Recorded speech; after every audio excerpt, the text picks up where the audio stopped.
You referenced the release of 2 hostages, but also there is reports that in the process of this special operation, 3 hostages were killed, along with 100 Palestinians, including women and children. Also, Egypt threatened to withdraw from the Camp David agreement if Israel invaded Rafah. So how does the White House navigate this rather complex picture?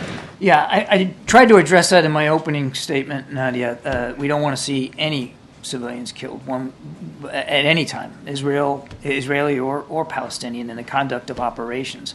The right number is 0. And so while we're very glad that 2 hostages are now back with their families where they belong, we certainly mourn any loss of innocent life as a result of those operations. And it just underscores, I think, a couple of things. One, and again, I can't validate the numbers. I've seen the reports, but I can't confirm them.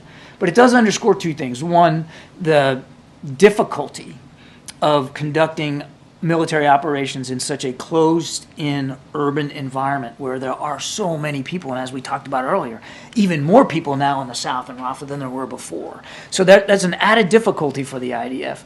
And number 2, it underscores the obligation that they have, and that they know they have, to be careful and discriminate and very deliberate in how they go after targets.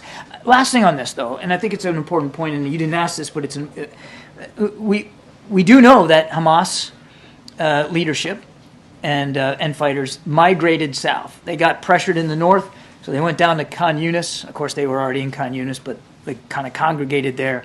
And then as the Israelis put pressure on them in Khan Yunis, they gravitated further south now towards Rafah. By their very presence and their operations down there, they are further endangering the people of Gaza that are now settled or trying to find refuge down there in Rafah. So there are legitimate military targets that the Israelis are going to want to go after in Rafah. Again, we just urge them, as we have, to be careful.